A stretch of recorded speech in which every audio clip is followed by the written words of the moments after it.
우리 시간 잠시 기도하면서 예배 시작했으면 좋겠습니다. 기도하겠습니다. 하나님 아버지 감사합니다. 오늘 우리에게 귀한 천국의 잔치를 열어주시고 또 특별히 우리 새로운 시간에 예배를 시작할 수 있도록 이 자리까지 인도하신 주님께 감사드립니다. 하나님, 우리에게 새로운 마음을 부어주시길 원합니다. 하나님 주시는 그 새로운 은혜를 사모하는 심령 우리 가운데 부어주셔서 하나님 이 예배를 통해 주시는 하나님의 놀라운 은혜와 놀라운 성령의 충만함을 경험하는 우리 모두가 될 수 있도록 주님 축복하여 주옵소서. 주님께 감사드립니다. 예수님의 이름으로 기도합니다. 아멘. 우리 함께 이 시간 박수하면서 찬양했으면 좋겠습니다. 힘차게 각자의 자리에서 박수하겠습니다.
신실하신 하나님께 우리 영광의 박수 높이 올려드립시다. 아멘.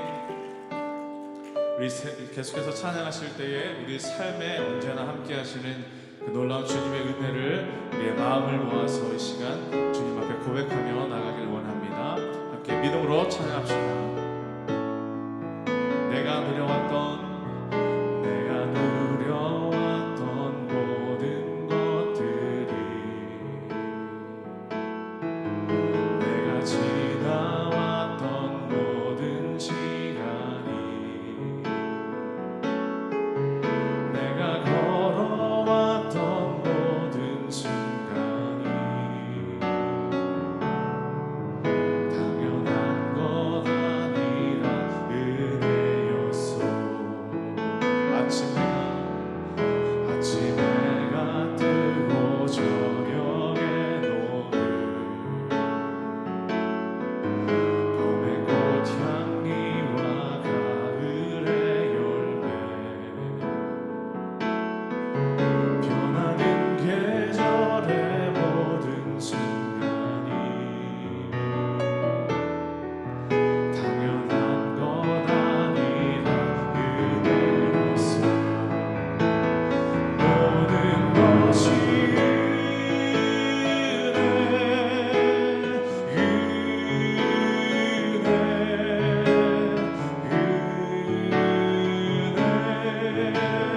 한없는 은혜 내 삶에 당연한 건 하나도 없었던 것을 모든 것이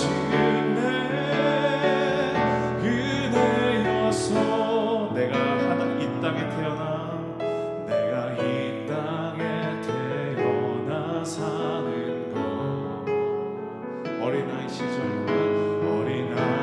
시절과 지금까지 숨을 쉬며 살며 꿈을 꾸는 삶 당연한 건 아니라 은혜였어. 내가 하나님의 자녀로 사는 것 내가 하나님의 자녀로 살며 오늘 찬양하고 예배하는 삶 복음을 전할 수 있는 축복이 우리 함께 믿음으로 고백합니다. 당연한 건 아니라 은혜요. 모든 것이 은혜입니다. 모든 것이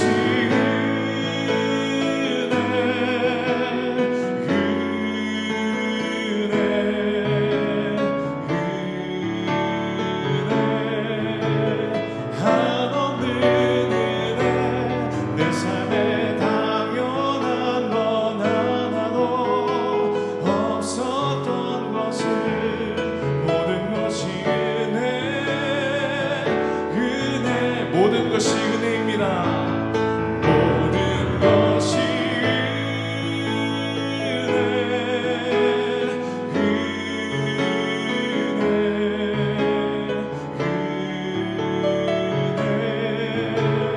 한없는 은혜 내 삶에 당연한 건 하나도 없었던 것을 모든 것이 은혜.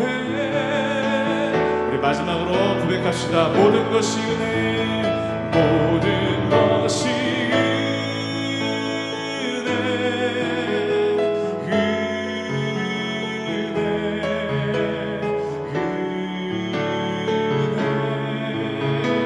한없는 은혜 내 삶에 당연한 건 하나도 없었던 것을 모든 것이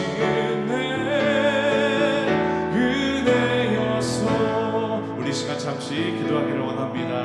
하나님, 그렇습니다. 우리가 방금 입술로 고백한 것처럼 모든 것이 하나님의 은혜임을 우리가 믿음으로 선포하길 원합니다.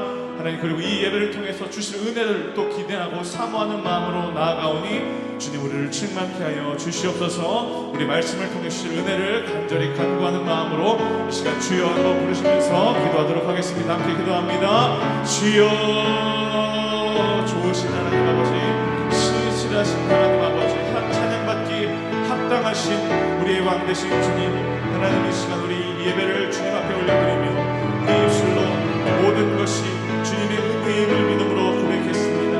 하나님 이 시간 이 예배를 통해서 새롭게 주실 또 다른 하나님의 은혜를 사모하는 마음으로 주님 나아가오니 하나님 우리의 마음의 문을 열어주시고 하늘의 문을 열어주시고 또한 이 시간 놀라운 예비된 하나님의 놀라운 축복을 부어줄 때 우리의 마음밭에 그 말씀이 새겨지고 은혜가 심겨짐으로 말미암아 열매 맺는 우리의 삶이 될 수 있도록 성령께서 함께하여 주시고 역사하여 주시옵소서. 말씀을 전하시는 목사님에게 능력 위에 능력 허락하여 주셔서 하나님 선포하시는 말씀을 통하여 우리의 삶이 새로워지고 하나님의 뜻과 하나님의 마음을 발견하는 이 은혜의 시간 될 수 있도록 성령님 역사하시고 인도하여 주시옵소서. 하나님 우리가 하나님의 자녀가 되는 것 또 오늘 이 시간 우리가 예배하고 하나님을 찬양할 수 있는 이 모든 것도 주님의 은혜임을 고백하며 나아갑니다. 하나님 특별히 이 시간 더욱더 믿음으로 간구하는 것은 우리 새롭게 이제 시간을 바꾸어 드리는 예배 가운데 하나님의 갑절의 은혜를 충만하게 부으시사 능력 위에 능력을 부어주시고 은혜 위에 은혜를 더하여 주시는 놀라운 천국의 잔치가 될 수 있도록 성령님 역사하시고 인도하여 주시옵소서. 첫 시간입니다. 믿음으로 이 문을 열었사오니 하나님 마치는 시간까지도 하나님의 충만으로 우리를 채우시기를 간절히 기도하고 소망하며 살아계신 예수님의 이름으로 감사하며 기도하옵나이다. 아멘. 할렐루야. 오늘 우리 교회 역사상 처음으로 수요 낮 예배가 시작되는 이 첫 시간에 오신 여러분들 주님의 이름으로 환영하며 축복합니다. 옆에 있는 분들 보시면서 인사 나눌까요? 반갑습니다. 오늘 잘 오셨습니다. 하나님의 은혜가 함께 하시길 바랍니다. 할렐루야, 할렐루야. 이름을 샘물 예배라고 셨어요. 그래서 오늘 수요 낮 예배가 하나님의 은혜가 샘물처럼 흘러가는 시간이 되기를 축원합니다. 광고를 미리 드리고 끝나고 이제 우리 잠깐 묵상기도 한 다음에 이렇게 마치게 될 텐데 오늘부터 시작이 됐고요. 다음 주에는 특별 강사님이 오셔요. 선교사님이 오시는데 함춘화 선교사님 저에게 방문을 하셔서 이미 말씀 한번 주셨고 이번에 선교위원 몇 분하고 같이 삼바가 아니라 숨바, 삼바는 춤이 숨바 섬에 우리가 갔을 때 그곳에 사역을 하시는 분이 바로 함춘화 선교사님이신데 정말 귀한 사역을 하시고 오지에서 열정적으로 사역하시는 우리 두 분 부부 선교사님을 모시게 됐습니다. 미국에 오시는 길이 있어서 들리셔서 말씀을 전해주시고 또 선교 얘기할 텐데 다음 주에는 우리가 오늘은 이제 말씀을 이제 철로 역정을 중심으로 시작이 되지만 다음 주에는 또 선교에 대한 말씀을 드리면서 은혜 받는 그런 시간이 될 거예요. 그리고 이제 앞으로 오늘은 예배 끝나고 묵상기도 한 다음에 이제 헤어지게 되겠지만 둘째 주부터는 좀 커피도 한잔 하고 여러분들처럼 낮에 이렇게 나오셨는데 보아니까 다 이제 어르신들이 많으시고 앞으로 젊은 엄마들도 좀 참여하기를 기대하고 있고 나오셨는데 그냥 가지 마시고 또 반가운 얼굴도 뵀으니까 커피 한잔 하면서 이야기도 하다가 또 뜻이 맞으면 점심접시도 가고 뭐 이런 시간이 됐으면 좋겠어요. 그래서 커피 준비도 하고 그냥 쿠키 정도 해서 단단한 거 하나 하면서 커피 한잔 하면서 옹기종기 모여서 그 대신 제가 그냥 잡담만 하고 가지 마시고 그 말씀을 끝낸 다음에 질문을 한두 개를 드릴게요. 그 말씀을 좀 나누면서 거기다 플러스해서 여러분들 사담도 좀 하시다가 교제하다가 가시면 좋겠다 싶어서 그건 다음 주부터 그렇게 하겠고요. 그런데 이제 누가 좀 커피 좀 끓여주시고 뭐 이렇게 발란티어가 좀 필요할 것 같아요. 나중에 내가 발란티어로 일하겠습니다 하시는 분 있으면 좀 부탁을 제가 드릴게요. 커피 좀 끓여주시고 또 우리 교회에서 조그만 뭐 쿠키라든가 뭐 이렇게 커피랑 같이 마실 수 있는 먹을 수 있는 것들 간단한 거 준비하면서 교제할 수 있는 시간을 갖도록 그렇게 하겠습니다. 그리고 이제 우리가 비전 실행팀에서 앞으로 얘기를 하겠습니다만은 젊은 우리 청장년들이 부흥하는 교회가 되자 해서 여러 가지 시설 얘기도 지금 나오는데 이 라비가 우리 교회가 크잖아요. 라비에다가 이 카페 스타일로 뭔가 좀 이쁘게 좀 만들어 보자.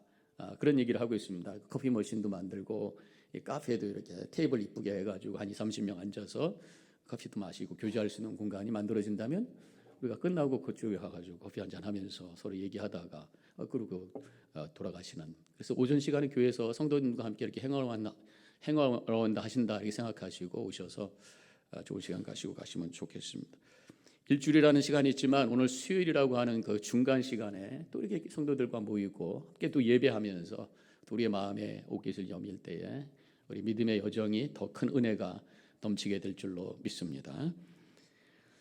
자, 그러면 이제 혹시 요 철로역정을 갖고 계신 분들은 가져오시면 좋겠고요. 혹시 없으신 분들은 이 목사님 이게 남은 게 있어요? 예, 남은 게 있으면은 10불에 판매하고 있으니까 여러분들 사시면은 도움이 되겠어요. 이 철로역정이라고 하는 이 책이 부교재가 되겠습니다. 원교재는 뭐겠어요? 성경이죠. 우리가 말씀을 할 때 성경을 떠나서는 말씀이 될 수가 없으니까 성경이 원교재고 부교재로 철로역정을 가지고 이제 말씀을 나누게 되는데 철로역정 혹시 원문을 다 읽어보신 분 계신지 모르겠어요. 예, 한 분 손 드셨는데 두 분, 세 분, 뭐 여러 분 계신데 뭐 만화로도 나와 있고 뭐 여러 가지로 나와 있는데 제가 짧은 거를 이렇게 한 이유가 실제로 철로역정이 두툼한 책입니다. 1권이 있고 2권이 있어요. 원래는 두 개의 연도가 다르게 나온 겁니다. 얘는 그 철로역정의 이름이 뭡니까? Pilgrim's Progress. 원래 원어의 이름은 그래요. 그래서 이걸 직역을 한다면 순례자의 전진 뭐 이렇게 설명을 할 수가 있잖아요. 근데 두 번째로 나온 책이 Pilgrim Progress and Second Book 뭐 이렇게 나와 있어요. 그래가지고 두 번째 몇 년 후에 나온 게 있는데 요새 이제 철로역정 하면은 사실은 첫 번째 책을 의미하는데 이것이 합본으로 돼가지고 한 500페이지 이상의 두툼한 책으로 나와 있습니다. 읽으려면 굉장히 헤비할 수가 있고 그래서 그냥 전체 흐름을 이해할 수 있도록 하기 위해서 단숨에 읽는 철로역정. 그래서 1시간 내로 그냥 쫙 읽으면서 철로역정이 이런 거구나. 그래서 이 철로역정을 17개 단계로 쭉 나눠가지고 정리한 책이 이제 단숨에 읽는 철로역정이죠. 잠깐 이게 존 버년 이것을 쓴 존 버년이 어떤 분인가 보면은 이분이 1628년생입니다. 영국에서 태어났어요. 사실 많이 배운 사람이 아니더라고요. 아버지가 소위 땜쟁이라고 그러죠. 옛날에 한국에 보면은 돌아다니면서 뭐 양은 구멍 난 거, 뭐 이렇게 주전자 구멍 난 거 땜질해 주는 그런 자아를 갖고 있던 분이 아버지고요. 이 존 버년도 아버지를 쫓아다니면서 이제 그 일을 했었어요. 그러다가 이제 16살 때 집안에 큰 문제가 생겼는데 어머니가 돌아가시고 두 동생이 돌아가고 너무 좌절을 하고 그 상황 속에 또 전쟁이라 가지고 군대를 가게 되고 뭐 그러면서 완전히 이제 상황이 바뀌었어요. 그리고 이제 돌아와서 20살 때 결혼을 했는데 아주 믿음이 좋은 아가씨하고 결혼을 했습니다. 그때까지 교회를 안 다녔던 거예요. 존 버년이. 근데 부인이 믿으니까 보면은 부인이 열심히 믿는데 남편이 시원치 않으면 남편은 결국 잘 믿어요. 근데 남편이 열심인데 안 믿는 부인 얻으면 남편이 잘 안 믿어. 영적으로 보면은 여성들의 영향이 크다라는 것이 이제 이렇게 보여지게 됩니다. 뭐 다 그런 건 아니지만 되게 그렇습니다. 근데 이 집도 보니까 부인의 믿음이 좋았어. 그래서 존 버년도 부인 따라서 교회를 가기 시작하고 예수를 잘 믿게 되고. 근데 그 교회가 침례교회였어요. 그래서 아주 복음적인 믿음을 갖게 되었죠. 그러면서 그가 이제 어떤 은사를 받고 말씀의 은사가 있어서 막 평신도인데도 설교하면 사람들이 막 회심을 하게 되고 역사가 일어나게 되는 거예요. 그래서 하나님이 주신 은사라고 생각해서 막 설교를 하기 시작했는데 그때 영국에 성공회가 국교로 지정이 되었어요. 그러면서 성공회적인 메시지가 아닌 이 복음적 메시지 하는 사람들을 법적으로 금했어요. 만약에 복음적인 메시지를 하게 되면 감옥에 가는 세상에 하나님의 말씀대로 복음을 전하는데 감옥에 가는 그런 상황이 되었다는 게 이 영국 교회도 참 한심한 상황이 되었던 것 같아요.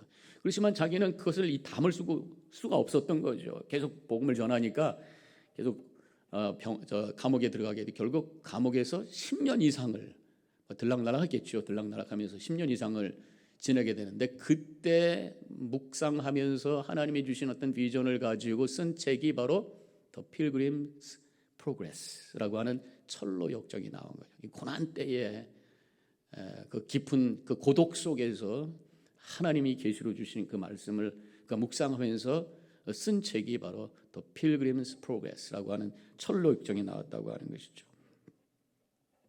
이 철로 역정은 한국에서 번역이 된 게 성경책 최초로 번역된 게 중국에서 누가복음이 번역이 됐다고 그래요. 그러고 나서 이 필그림스 프로그레스가 한국말로 번역이 된 거예요.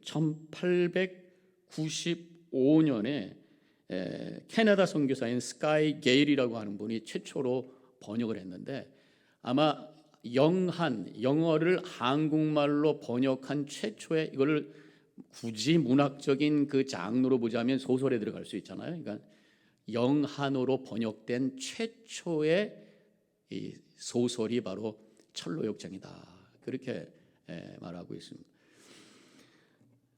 그래서 그 이후에 이 철로역정에 대한 원본은 똑같은 거 하나죠. 존 버년이 쓴 거지만 한국말로 번역하는 거는 이 사람 저 사람 해가 지금도 보면은요, 저도 책 몇 권 갖고 있고 뭐 이북으로도 받아가지고 파일로 받은 것도 있습니다만은 다 번역자가 달라요. 그래가지고 똑같은 이름이지만 이름을 다 다르게 해가지고 막 예를 들어서 크리스찬이라고도 하고 기독인이라고도 하고 뭐 이렇게 이름이 바뀌어요.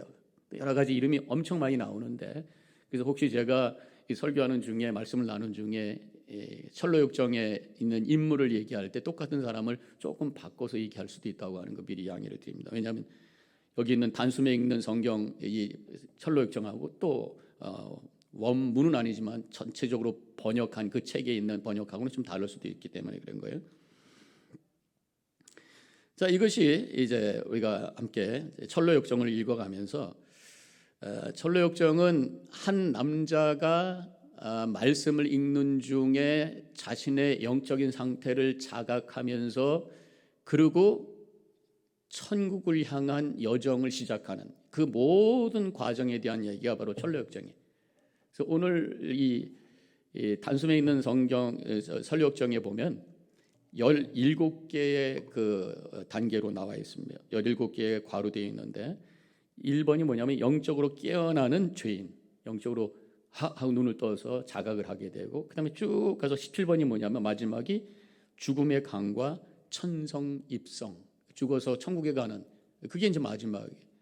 그 신앙의 여정이라는 게 뭐냐면 영적으로 자각하고 내가 죄인인 것을 깨닫게 되고, 그래서 십자가를 향해서 또 모든 유혹과 모든 도전을 이겨내면서 그 다음에 죽음의 강을 넘어서 천성을 향해 들어가는, 이게 신앙의 여정이라는 거죠. 그 여정 속에 한 단계 한 단계 여러 가지 만나는 그런 사람들의 이야기가 나오는데, 그 사람이 아니라 여러 가지 우리가 이 인생의 신앙의 여정 속에 경험할 수 있는 다양한 것들을 이제 의인화해 가지고 표현한 것이라고 할 수 있어요. 그래서 이제 우리가 말씀을 쭉 제가 몇 번을 가지고 말씀 나눌지 잘 모르겠는데 아직은 나눌 때마다 바로 이 철로역정의 신앙의 여정을 가지고 성경 말씀과 함께 연결해서 우리의 자신과 한번 비교해 보면서 또 결단하고, 그러한 우리의 신앙의 단계 속에서 우리가 어떻게 될 것인가 질문하면서, 그러면서 믿음의 여정을 천성을 향해 함께 가는 그런 말씀을 수요일 날 여러분들과 함께 나누려고 하는 것입니다. 이 철로역정이 시작되면서 이렇게 시작을 하고 있어요. 지금 우리가 갖고 있는 단숨에 읽는 철로역정에는 나와 있지 않지만, 나는 자다가 꿈을 꾸었다. 꿈속에서 한 남자를 보았는데 하면서 이제 한 남자의 얘기가 쭉 나오는 거예요. 꿈속에서 봤다. 그러니까 이 저자가 꿈을 꿨는데 꿈속에서 한 남자가 봤다.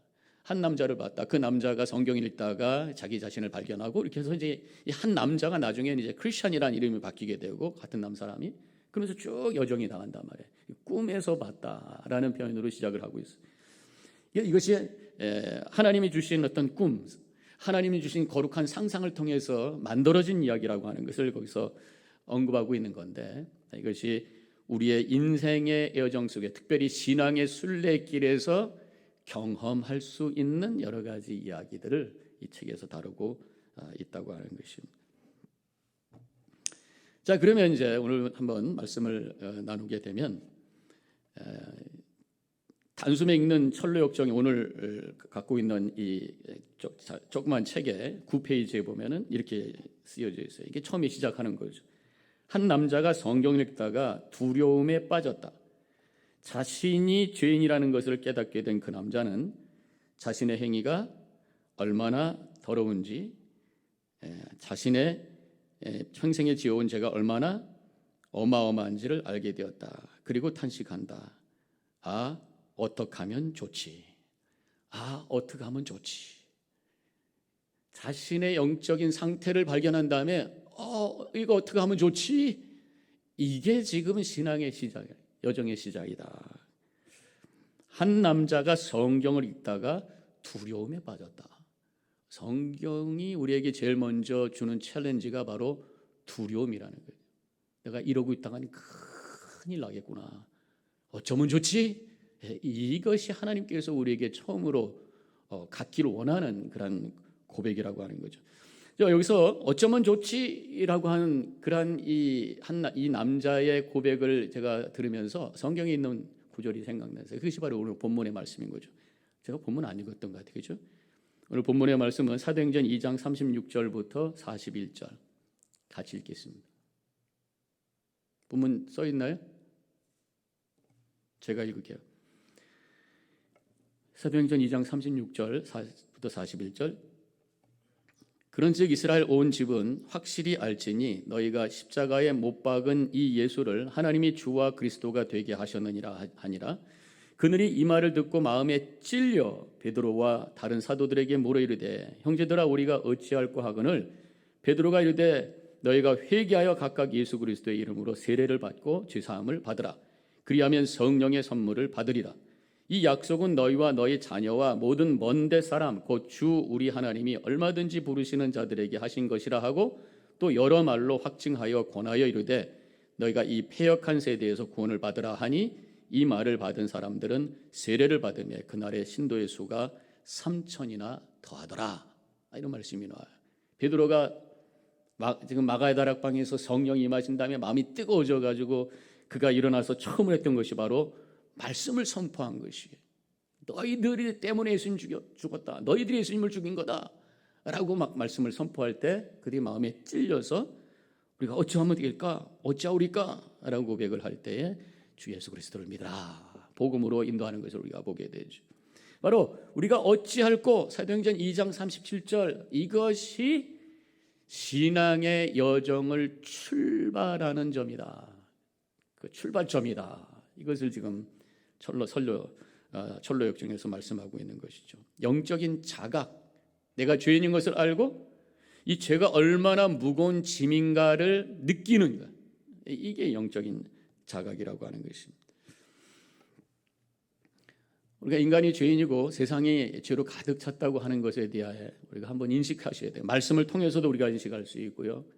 말씀을 통해서 성령께서 깨닫게 하시는 것도 있고 우리가 또 주변을 바라보면서 이 세상 돌아가는 일을 가만히 보면은 참 인간이 얼마나 악한 존재인가 죄인인가라는 것을 우리가 실감하게 되죠. 요즘에 전쟁 얘기가 얼마나 많습니까?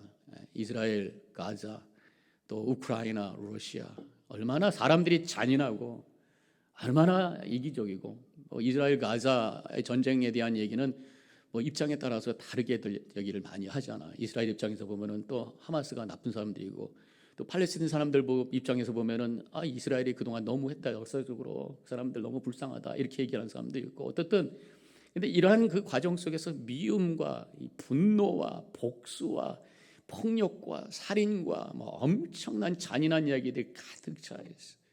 또 러시아, 우크라이나 서로 욕심 때문에 러시아, 우크라이나가 이스라엘 전쟁 때문에 조금 이제 어텐션이 좀 덜 했습니다만은 최근에도 엄청난 그런 또 많은 사상자가 나가고 일주일 안에 몇천 명이 죽었다. 요새는 몇천 명 죽었다가 너무 쉬운 얘기가 돼버리는 그런 세상이 되고. 작게는 정치적인 얘기, 갈등하는 얘기, 우리 한국 정치들 여러분들 많이 보시잖아요. 그 부패하는 얘기. 그렇게 정치인들 부패해서 감옥에 가고 그런데도 또 하고 끊임없이 정권이 바뀌면 들춰보면 거기에 또 더러운 것들이 있고 뭐 많은 부패들이 있고 커럽션이 있고 뭐 미국은 안 그렇습니까? 그런 것들, 또 총기 사건, 테러, 끊임없이 이루어지는 인간의 그 악함과 잔인함. 한국 뉴스 이렇게 보면은 어떤 뉴스의 그 댓글들을 달죠. 뭐 뉴스뿐만 아니라 무슨 이런 포털 사이트에 가서 보면은 이제 댓글들을 다는데 거기 보면은 자기 이름이 그대로 나와 있지 않잖아요. 무슨 님 해가지고 막 닉네임들을 많이 쓰고 있는데 그럼 온갖 막 욕들 해대고 뭐 저주의 글을 퍼붓고 욕설을 하고 자기가 안 나타나니까 그 속에 있는 자신의 그 죄된 모습을 그대로 막 표현하는, 인간이 자기 얼굴이 싹 가려지고 그러면은 이 속에 있는 그 어두웠던 것들을 막 표현하는 거예요. 이게 인터넷을 보면 알 수 있어요. 인간의 그 속에 얼마나 더러운 것들이 있고 악한 것들이 있는지를 그 댓글에 있는 저주와 욕설을 보면서 인간이 이렇지라는 생각을 해보게 된다고 하는 것이,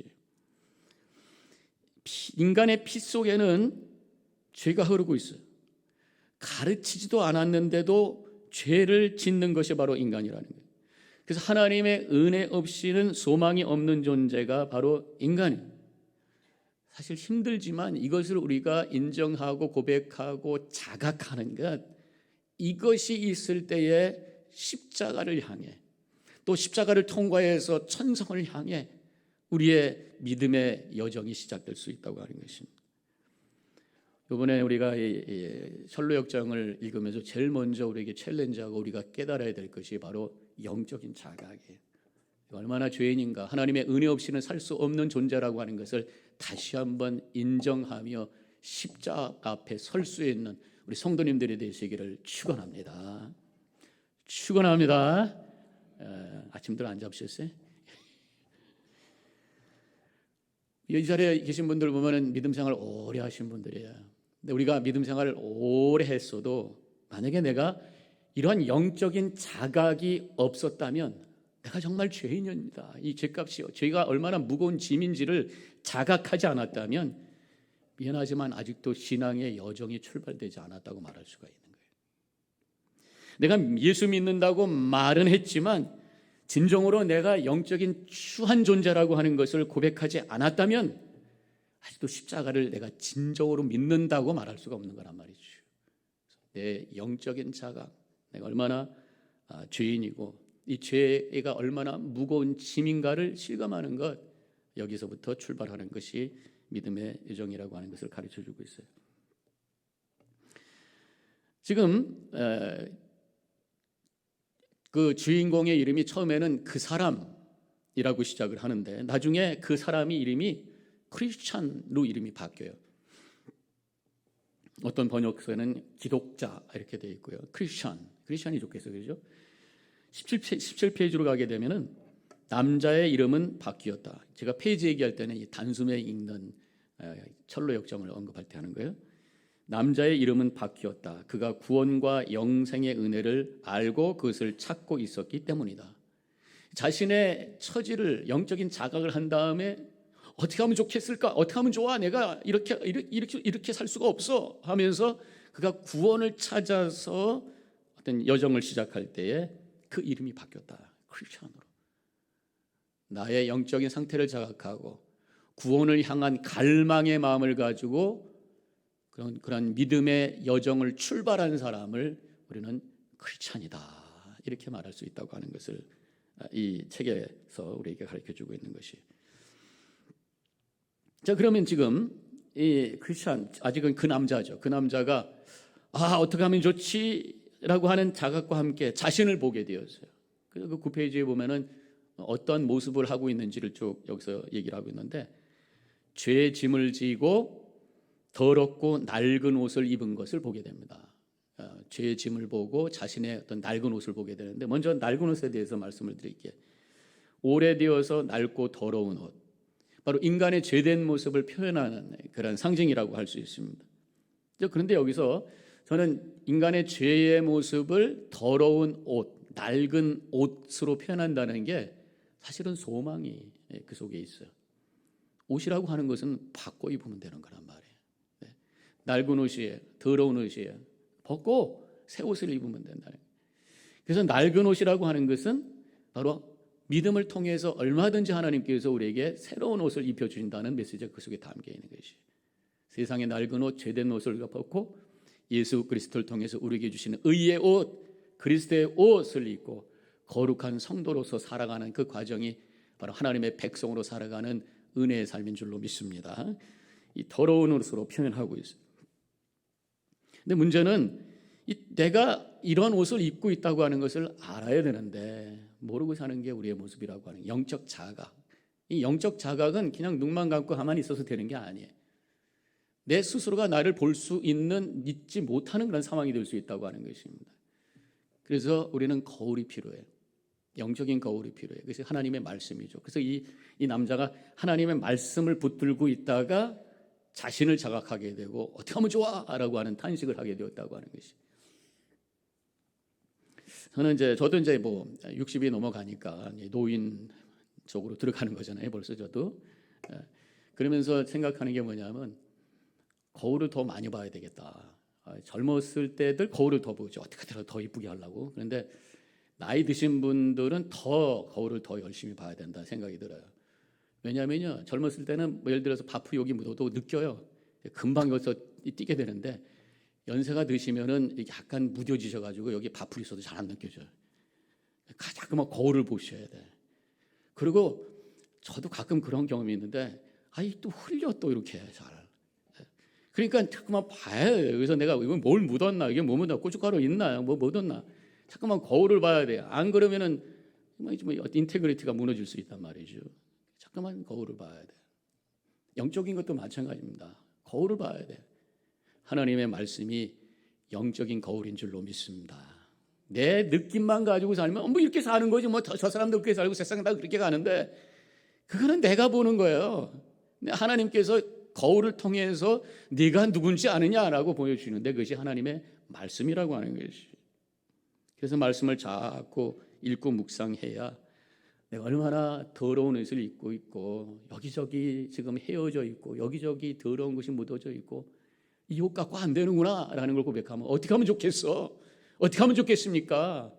그때 십자가가 보이고 그때 주님께서 나에게 거룩한 하얀 의의 옷으로 준비하고 계심을 믿으면서 십자가를 향해서 걸어가게 되는 줄로 믿습니다. 우리 잘 아는 얘기입니다만 이 성 어거스틴이 바로 하나님의 말씀을 그가 읽고 나서 자신이 얼마나 방탕한 상황을 하고 있는지를 처절히 깨달으면서 다시 회심하게 되고 그래서 그 모든 고백을 글로 써서 고백록을 가지고 많은 사람들에게 은혜를 끼쳤던 사람이 바로 성 어거스틴 아니에요? 거울을 보셔야 돼요.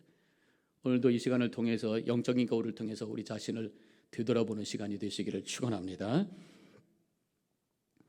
그 성경은 인간의 죄와 허물로 인해서 죽은 존재라고 선포하고 있어요. 로마서 6장 23절 주의 싹슨 사망이요 하나님의 은사는 그리스도 예수 우리 주 안에 있는 영생이니라. 에베소서 2장 1절 그는 허물과 죄로 죽었던 너희를 살리셨도다. 죄 싹슨 사망이고 이미 너희들은 허물로 죄로 죽었던 존재이다. 죄로 인해 하나님과 단절된 존재다. 앞으로 불못에 던져질 수 있는 존재다. 죄가 있다고 해서 so what? 여기서 끝나면 안 된단 말이에요. 성경에서는 죄에 대한 결과가 있다고 하는 것을 계속해서 말씀하고 있어요. 우리 잘 생각하셔야 돼요. 그냥 죄라고 하는 것이 잠깐만 우리가 너무 많이 듣다 보니까 뭐 죄 그렇죠 뭐 이렇게 하지만 성경에서는 그것을 굉장히 심각하게 다루고 있다고 하는 것을 아셔야 돼요. 그리고 세상에 다 그냥 죄와 악을 막 흘러가니까 이게 얼마나 심각한 건지를 우리가 스스로 느끼지 못하는데 그래서 하나님의 말씀을 읽어야 되고 그래서 하나님의 말씀을 묵상해야 되고 그래서 하나님의 말씀을 통해서 나를 봐야 된다고 하는 것이 죄의 값은 사망이라고 말씀하셨어요. 그리고 계시록 20장에 보면은 불못에 던져지는 둘째 사망이 그 결과라고 말씀하고 있단 말이죠. 그렇지만 동시에 죽었던 너희들을 살리셨다. 그리스도 예수 안에 있는 영생이 있다. 내가 이 죄의 값이 사망이라고 하는 그 나의 형편을 알 때에 오히려 역설적으로 주님의 은혜가 실감이 되고 십자가의 능력이 나에게 강하게 느껴지는 그런 은혜를 경험하게 된다고 하는 것이죠. 사실 성경을 딱 처음에 피면 창세기잖아요. 1장에 보면 하나님께서 태초에 천지를 창조하시느라 알렐루야 창조주 하나님에 대한 말씀을 쫙 비춰주시는데 금방 인간의 죄에 대한 얘기가 나오는 거예요. 2장에 가면 하나님이 그렇게 아름다운 에덴 동산을 만들어 주셨는데 인간이 그것에 대한 감사를 하면서 하나님의 말씀에 순종하면서 선악을 알게 하는 나무의 열매를 따먹지 말라는 말씀에 순종하면서 하나님과의 언약 관계를 이루어가면서 살면 되는데 꿈이 빠져가지고 두 가지지잖아요. 교만과 바로 불순종이란 말이에요. 하나님같이 될 거야 라고 하는 이 뱀의 유혹에 빠져가지고 그걸 따먹게 되었어요. 하나님께서 분명히 그것을 먹으면 정령 죽으리라 했는데 뱀이 나타나가지고 먹어도 안 죽어. 불순종하고 예수님의 하나님의 말씀을 불신하고 불신했더니 불순종하고 교만과 불순종. 그래서 결국은 에덴 동산에서 쫓겨난 존재. 창세기를 통해서 처음으로 우리에게 선포하는 것이 바로 너희들이 이렇게 하나님이 주신 은혜와 창조의 은혜를 외면하고 하나님과의 관계를 단절시켜버리는 죄인이다라고 하는 것을 보여주는 말씀이 바로 창세기의 말씀이라고 하는 것입니다. 그렇지만 하나님께서 11장부터 인간의 구원을 위해서 아브라함을 선택하시고 이스라엘 백성을 통해서 또 예수님을 통해서 구원의 역사를 지속해서 계속 하나님께서 일하셨다고 하는 것을 또 보여주는 것이 성경 전체의 이야기이기도 하고요. 그래서 인간은 결국은 이러한 죄로 말미암아 죽음에 던져진 존재라고 하는 것이죠. 그래서 로마서 5장 12절에서 이렇게 말씀하고 있어요. 그러므로 한 사람으로 말미암아 죄가 세상에 들어오고 죄로 말미암아 사망에 들어왔나니 이와 같이 모든 사람이 죄를 지었으므로 사망이 모든 사람에게 이르렀느니라. 한 사람으로 말미암아 죄가 들어왔다. 이 한 사람 누구 얘기하는 거예요? 아담 얘기하는 거죠. 에덴 동산에 있었던 아담. 그 아담 때문에 모든 사람이 죄를 지었다. 우리가 질문을 하게 됩니다. 아니 아담하고 나하고 도대체 무슨 상관이 있다고? 아담은 지금 뭐 몇천 년 전에 최초의 인간인데 그 사람이 잘못한 거하고 나하고 도대체 무슨 관계가 있다고 왜 나까지 죄인이라고 지금 도매급으로 취급합니까? 이렇게 생각할 수도 있어요. 아담 안에 있을 때 우리는 죄인이다라는 이 말씀을 두 가지로 우리가 이해를 할 수가 있어요. 한 가지는 유전적인 설명으로 그 처음 죄 지을 때에 그 죄가 그 피 속에 남아서 그 후손으로 계속해서 피를 통해서 유전의 죄가 흘러내려왔다고 하는 거예요. 그래서 피할 수 없다라고 하는 거죠. 근데 또 한 가지는 그래서 우리 세포 안에 DNA가 어떤 죄성을 갖고 있는 존재가 되었다고 하는 거죠. 근데 또 한 가지는 제가 이 로마서 강의할 때 한번 했던 말씀인데 대표성 원리라는 게 있어요. 대표성 원리. 내가 어느 집단에 들어갔느냐에 따라서 그 집단에 있는 대표에 의해서 그 집단이 다 똑같은 운명 속에 던져진다 그런 말씀. 예를 들어서 우리는 지금 미국에 있어요. 미국 시민이 뭐 한국 시티즌 갖고 있는 분도 있지만 어쨌든 우리는 미국에 있어요. 그런데 이제 우리 미국인 대통령이 바이든이란 말이죠. 바이든 대통령이 만약에 지금 미들이스트가 여기가 지금 중동 지역에 여러 가지 문제가 있잖아요.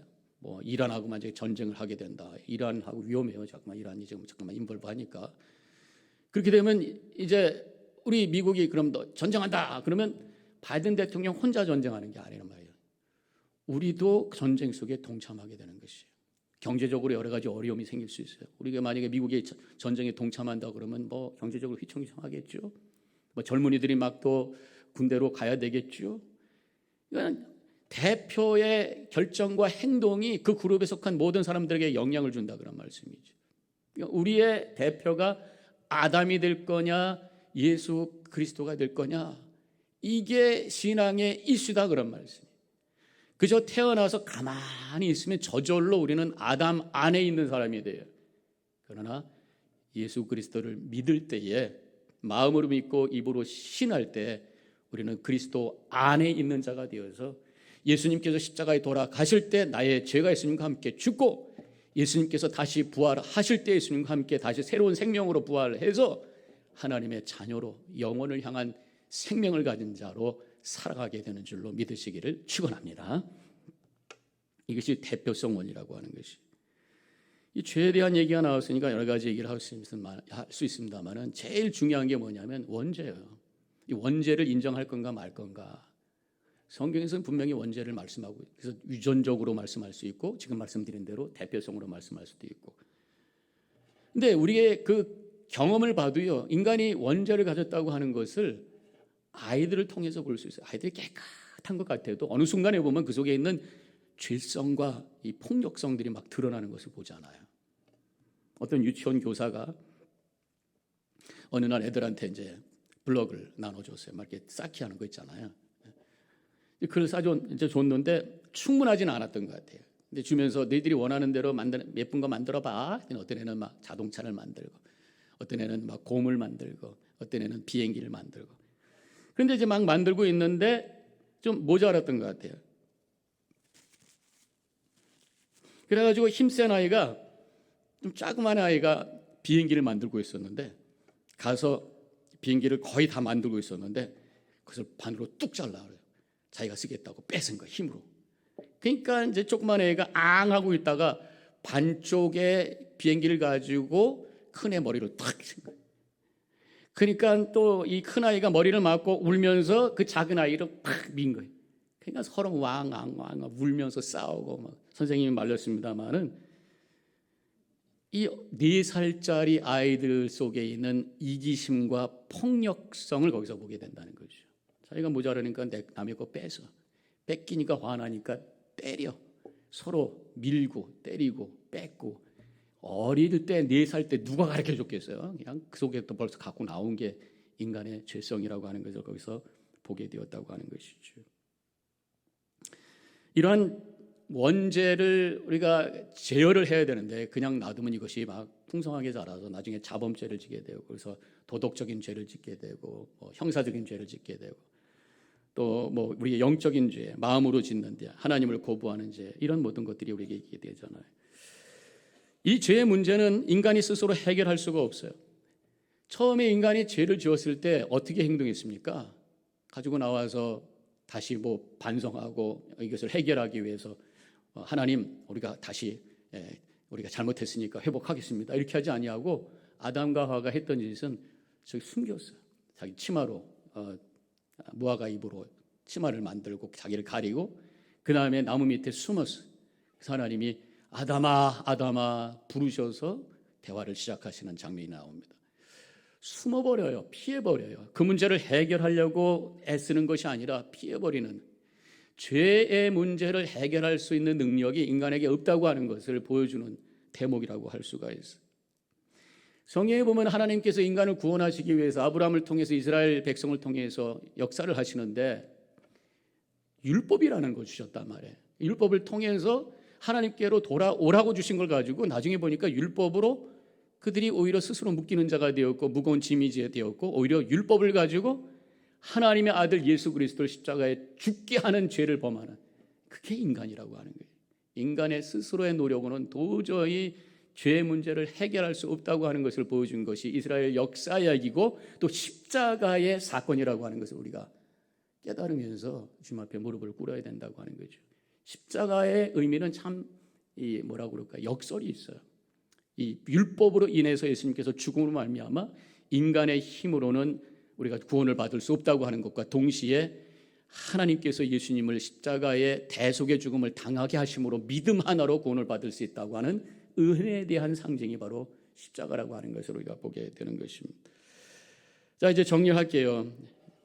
오늘 이제 철로역정이 시작이 되면서 그 남자라는 표현이 나오는데, 더러운 옷과 무거운 짐을 그가 느끼게 되었다. 그리고 어찌하오리까, 어떻게 하면 좋을까 탄식하는, 이것이 바로 순례 여행의 출발이다라고 하는 것입니다.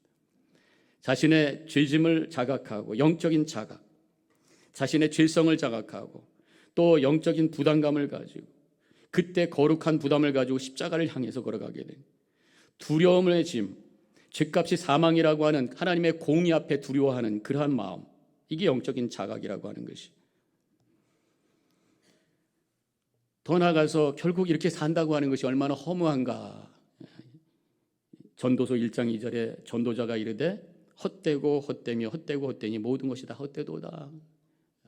십자가의 은혜 없이, 하나님의 은혜 없이 그저 이렇게 짐 메고 그냥 인생을 이렇게 산다고 하는 것이 얼마나 헛된 것인가.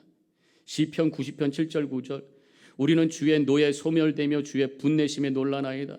주께서 우리의 죄악을 주의 앞에 놓으시며 우리의 은밀한 죄를 주의 얼굴빛 가운데 두셨사오니 우리의 모든 날이 주의 분노 중에 지나가며 우리의 평생이 순식간에 다했나이다. 죄 가운데 사는 인생 정말 아무것도 아닌 허무한 인생입니다. 그래서 10절에 보면은 우리의 연수가 70이요 강건하면 80이라도 그 연수의 자랑은 수고와 슬픔뿐이요 신속기간이 우리가 날아가나이다.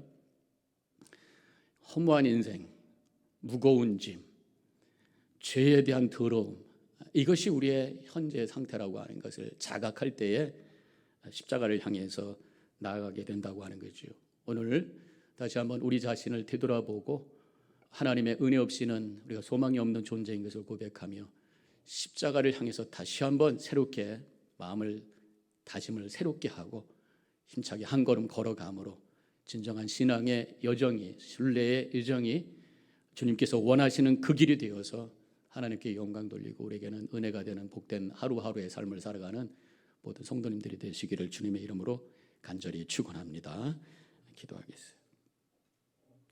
잠깐 묵상하겠습니다.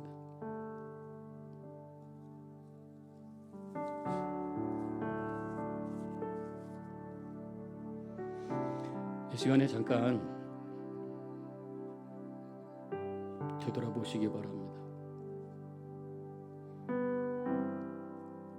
여러분들의 신앙의 지금까지의 삶 속에서 나의 영적인 자각을 경험했던 적이 있는지,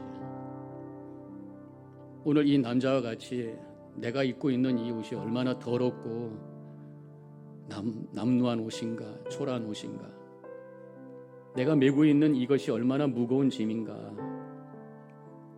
그 짐이 죄의 짐이 될 수도 있고요, 또 그 짐이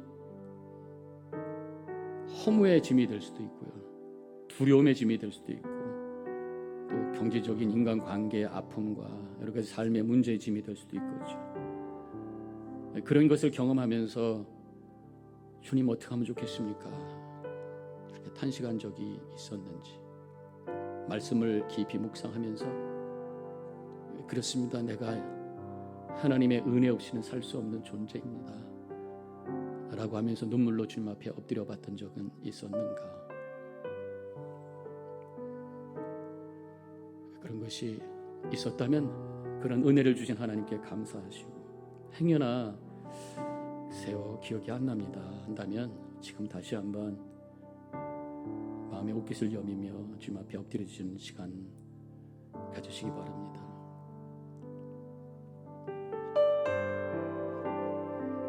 잠깐 묵상 기도하겠습니다.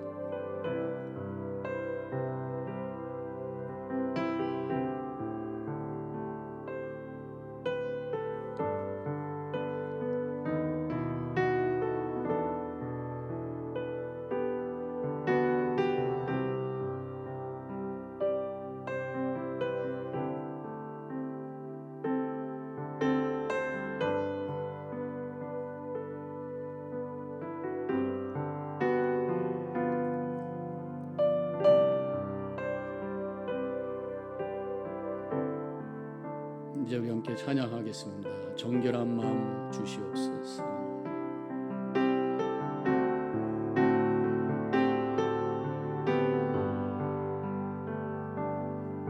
정결한 마음 주시옵소서.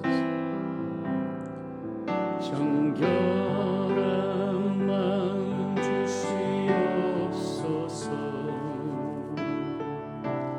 오 주님, 정직한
세상 거두지 마옵소서. 주의 성령을 거두지 마옵소서.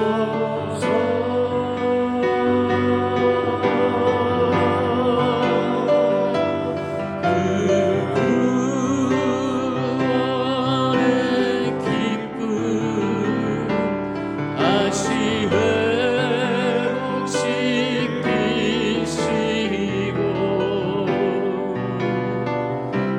변치 않는 마음 내 안에 주소서.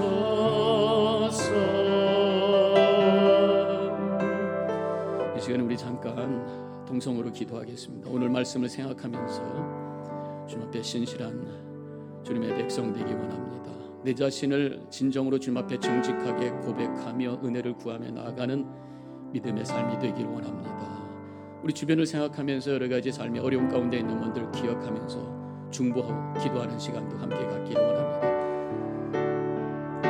소리를 크게 아니더라도 소리를 내서 우리가 그래야지 집중이 됩니다. 함께 통성으로 기도하는 시간을 갖도록 하겠습니다. 기도합니다. 아버지 하나님, 이 시간에 간절한 마음으로 기도하기를 원합니다. 오늘도 하나님 불러주셔서 수요일 아침 주님을 향해 진실한 마음으로 나아갈 수 있도록 귀한 은혜 시간을 주시면 감사합니다. 우리 마음의 옷깃을 내가 누구인지를 다시 한번 주님 앞에 펼쳐놓기 정직한 영을 허락해 주시옵소서. 내가 지금 입고 있는 옷이 돌아오는 것이 세상에서 많은 오염된 것을 붙인 것을 고백하면서 예수님의 은혜를 구하는 시간 되게 하여 주옵소서. 내가 메고 있는 여러 가지 무거운 짐들, 죄된 짐들, 삶의 여러 가지 어려운 짐들, 후회의 짐들, 두려움의 짐들, 십자가 앞에 내놓기를 원합니다.